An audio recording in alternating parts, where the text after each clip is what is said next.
That may be the greatest catch I've ever seen in my life.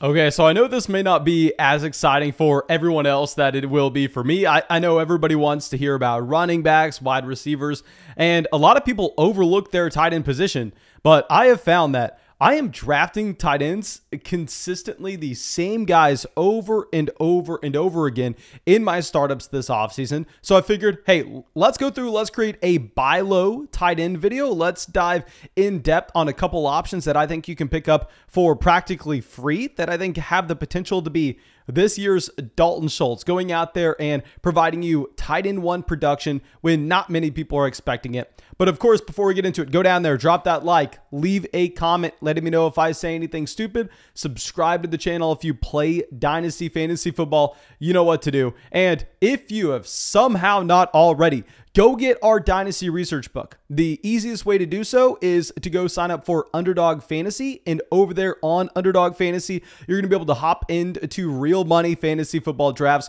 with myself on the live streams. We're going to do over 200 of those drafts this offseason. And when you make that first deposit with Underdog Fantasy and use promo code FLOCK, they will match it dollar for dollar up to 100. You will get a free copy of our Dynasty research book, over 100 pages of quality information. Speaking of tight ends, we have an entire chapter there, how to adjust for your tight end premium leagues. And on top of this, they'll actually also give you a month-long trial of our premium locals content, all with one deposit. If you've already deposited with Underdog Fantasy before, of course, you can go out there and buy that Dynasty research book on flockfantasy.com. But that should be it. Let's go through. Let's dive into this video. And recently on local, speaking of that premium content, we actually had someone reaching out going, Mason, man, you are an idiot. Why the hell is Cole Kmet ranked this high? And I will be the first person to admit, yes, you know, I am not a big believer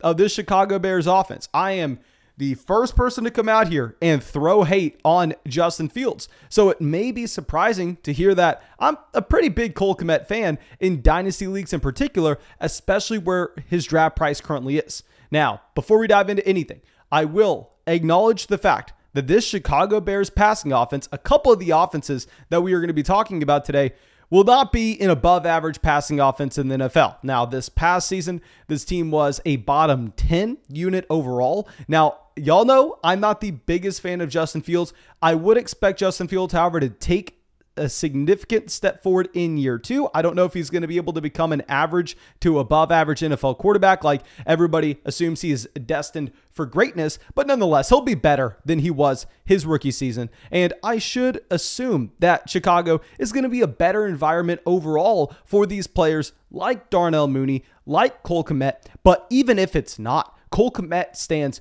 to gain a ton this upcoming season, particularly with his points per game mark in tight end premium formats. Now, if you don't know much about Cole Kmet, he was actually drafted with the 11th pick in the second round by Chicago back in 2020. So he has the draft capital that you're looking for, and he's a big body tight end. And this is going to matter in just 1 second, because we are going to see that Cole Kmet got extremely unlucky this past season with touchdowns, which kept his points per game low and really has clouded a lot of judgment around Cole Kmet. But he is 6'4", 262 pounds.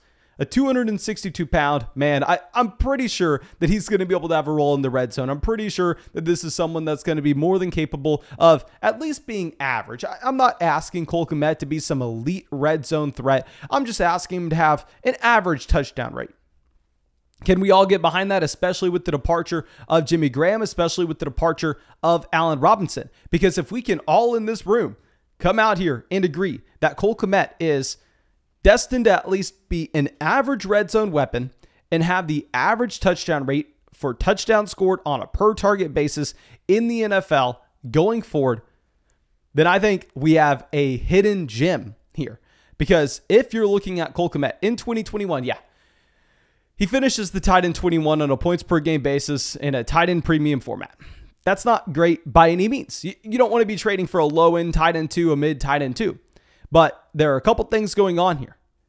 A, he was 22 years old this entire season. We know a lot of tight ends, that come out as rookies are already 22, 23. So this is his second year in 2021. He was only 22 years old because he came out of Notre Dame at an extremely young age. I wasn't really drafting him as a rookie because you don't have to draft rookie tight ends. You can just trade for him a couple years later at the same price they were going for in rookie drafts.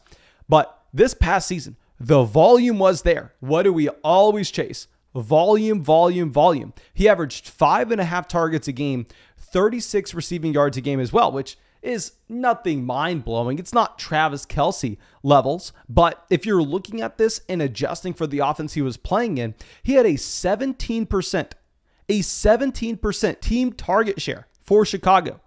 That is a pretty impressive mark for any tight end, especially if we give the context that he was a 22-year-old option where Jimmy Graham was on the roster as well. So he is accounting for 17% of this team's targets going forward. And there are a couple different things happening. A, we can assume Justin Fields will get better this upcoming season. B, I honestly think that we can assume that this 17% number goes up. And I don't think we're being aggressive when we say that, because you're going to naturally assume that that 22-year-old tight end continuously gets better all the way up until 25, 26, where we see those tight ends historically finally have that elite level breakout. So we're going to assume that Cole Kmet becomes a more talented option, which will draw more targets in his direction. And at the same time, you have the departure of Allen Robinson. You have the departure of Jimmy Graham. This team does not have a first-round selection to go out there and take a wide receiver that I'm sure a lot of people would love to see. They're not going to be going and getting someone like Garrett Wilson. They can't go and get someone like Drake London. It's just not happening for Chicago. They can't put those passing options around Justin Fields, which is one reason I'm very worried about Justin Fields. So we're looking at this saying, okay, well, there are a lot of players leaving this offense, opening up a ton of targets in Chicago. Cole Kmet already had a ton of targets to begin with, and he was extremely young. I think you could project Cole Kmet to come out and get 22, 23% of the team's target share in Chicago this upcoming season. And if you combine that, I don't want to say 23%. 23% is crazy. If he can get to 21, 22%, that would be fantastic. And if you combine that with the thought process that I know everybody and their mom has, that Justin Fields will get better year two. There's no way he stays as bad as he was. He's going to get better. The debate is how much. Cole Kmet is set up to explode. Now, what is keeping his points per game down and what's keeping him under the radar is the fact that this past season, he had a total of 0 touchdowns. 0 touchdowns scored. What have we talked about for years now? Touchdown rates are going to be very fluky season to season. The sample of those touchdowns is going to be extremely small. So instead, we should be chasing team target shares with projected pace and game flow for that offense. And we should be letting the touchdowns settle themselves out. Not to mention, Jimmy Graham was used in the red zone. Jimmy Graham only averaged like a target and a half a game last year, but came away with 3 touchdowns last season because he was used in that red zone role. But Jimmy Graham, not having to worry about him going forward. So if we're looking at Cole Kmet, more volume available in the offense, better offense overall, positive touchdown regression, 22 years old. Now, I know a lot of people probably still aren't sold. And I want to pull up another tight end that I know everybody watching this video loves, everybody in the Dynasty community loves, and I'll agree, he won free agency. I like his situation going forward. But let's pull up Pat Freimuth. So with Pat Freimuth, obviously, he hit as a rookie. A lot of people were excited. He's viewed as a consensus mid-tight end one at this point. But can we go under the hood? Can we look at this Pittsburgh Steelers offense, look at how Pat Freimuth was utilized last season? Because last year, it's actually funny to say, Pat Freimuth is older than Cole Kmet. So I think we can look at Pat Freimuth's rookie season compared to Cole Kmet's second year and say they're almost identical in terms of having to project the development for the player going forward. It's not like we can say, okay, Pat Freimuth's rookie season is equivalent to Cole Kmet's rookie season. Freimuth is older than Kmet. So you look at Pat Freimuth, 4.9 targets a game, 31 receiving yards per game.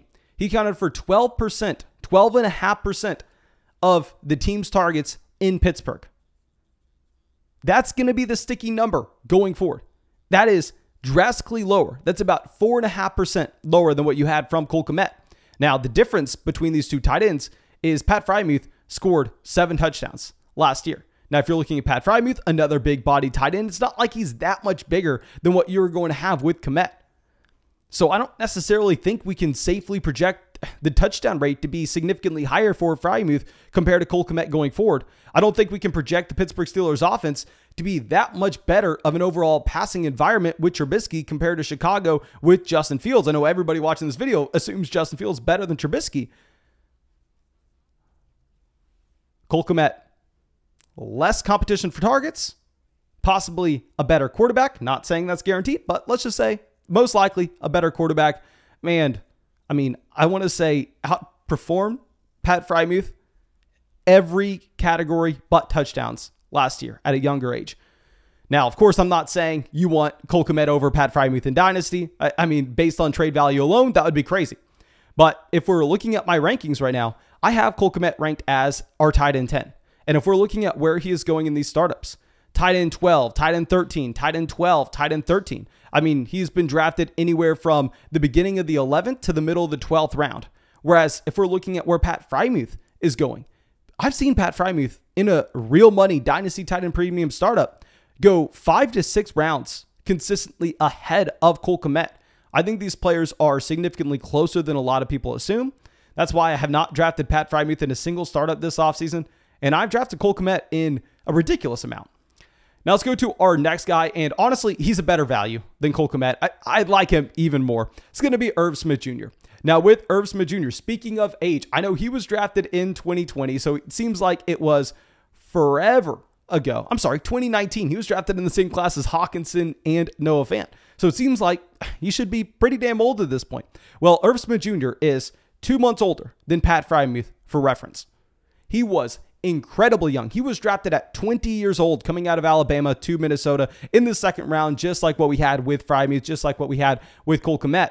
And last time we saw Irv Smith Jr., he was not able to get to the marks that we had with those other tight ends. He was not able to look like Cole Kmet, look like Pat Freimuth with his points per game. But there is a strong reason for this. It's because he started off the last season he played as a 21-year-old tight end in 2020. He turned 22 that year, but he started the season at 21 years old. And he had a somewhat impressive year in year 2 in Minnesota. He averaged about 3.5 targets a game and averaged about 28 receiving yards per game, which does not pop off the screen at all. But what we really need to look at are the changes that have been made with this overall offense since 2020. Obviously, he didn't play 2021 with the meniscus injury, but I will give a quick shout out to that injury, just saying it's nothing we have to worry about going forward. Remember the initial reports with that torn meniscus for Irv Smith Jr. Some people thought he would be able to make it back at the end of the season this past year, which didn't happen, but honestly, don't really care. What it tells me is okay, this is an injury that should have about a 8 to 9 month timetable. He's going to get a full 12 months to recover. Irv Smith Jr. will be completely fine coming back from this torn meniscus. But let's go back to 2020, as we were previously discussing. What was happening in Minnesota there? What happened is there was just so much competition for targets, particularly at the tight end position. Here you had Kyle Rudolph and Tyler Conklin, both still on this roster. And both those tight ends averaged about 4.7 targets a game and 39.9, so 40 receiving yards a game combined. So if you're looking at this, the tight end position overall was very productive in Minnesota this year. The issue was it was split between 3 players. You're not assuming a 21-year-old tight end is going to be able to go out there and dominate targets right away unless your name is Kyle Pitts. So Irv Smith Jr. being the tight end 1 on this roster was impressive to say the least, considering the context of this offense. Now, projecting forward to 2022, not only are both Kyle Rudolph and Tyler Conklin off this Minnesota Vikings offense, but here are the names that are signed. Please forgive me. I don't know who these players are. John Munt, Ben Ellefson, Zach Davidson. Those are the tight ends behind Irv Smith Jr. on this roster. There is no target competition at all. Not to mention, last time we saw Irv Smith Jr. playing in Minnesota, you had a 30-year-old Adam Thielen who had 14 touchdowns through 15 games and over 7 targets a game. Well, now that Adam Thielen's coming off his own injuries, Adam Thielen's a 32-year-old wide receiver, I'd imagine it's going to be pretty hard for Thielen to maintain that same level of involvement, especially in the red zone. So if we expect Thielen to take a step back with his red zone usage, if we expect that those targets that were previously going to Kyle Rudolph and Tyler Conklin, instead of them going to Johnny Munt, who I don't even know who it is, if instead they slide over to Irv Smith Jr., if you just combine that production, I'm not saying he's going to get all of it, but that's Irv Smith Jr. going out there getting 8 targets a game and almost 70 receiving yards a game. Not saying that's guaranteed, but it is definitely in the range of outcomes. And he is going even later than Cole Kmet in startups right now. I mean, he's going significantly later than where he was going in startups his rookie season and his sophomore year. And he is in a better spot than he's ever been.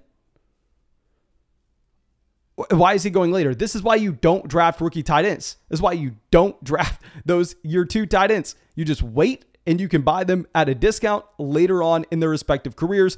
I know I led a lot of people down the wrong path saying to draft Trey Lance over Kyle Pitts last year, to go out there, draft Travis Etienne, draft Najee Harris over Kyle Pitts. I did not draft Kyle Pitts in really any rookie drafts, thinking we would be able to purchase him at a cheaper price this offseason. I know I was wrong. I'm going to take my L. We should have had him as the Dynasty tight end 1 right away. But come on, this is why we had that take. Now let's go to our next option. This is going to be someone that's going later than all these other players, yet he is quite possibly the best tight end of all time, Rob Gronkowski. I understand, obviously, the concerns with Gronk are going to be centered around the age. He's not Irv Smith Jr., he's not Pat Freimuth, he's not Cole Kmet, he's not 23 years old. He's actually 33 years old, but what is funny is he is 5 months older than Travis Kelce. 5 months exactly. Travis Kelce is the consensus tight end 3 off the board in dynasty drafts. Sometimes he slides down to being the tight end 4, tight end 5, but nonetheless, he is a top 5 tight end in dynasty. And if we're looking at Gronk was an elite option last year. This is a player that averaged 7.5 targets a game. He averaged over 66 receiving yards a game and had half a touchdown a game. That production right in line with what you had with Travis Kelce. And Gronk is in a better situation this offseason. Now, recently, you have Bruce Arians no longer as the head coach for this Tampa Bay Buccaneers offense. I've said I really don't know how this is going to impact the overall team. I mean, I think that it can't be too bad of a thing given the fact that Tom Brady had to sign off on it. But what do we know historically about Bruce Arians? He never uses the tight end in his offense. Very, very rarely. Like Rob Gronkowski is the most productive tight end in a Bruce Arians offense, and it's not even close throughout the entire career of Bruce Arians. So you have possibly a good change in the coaching staff and the play calling for Rob Gronkowski.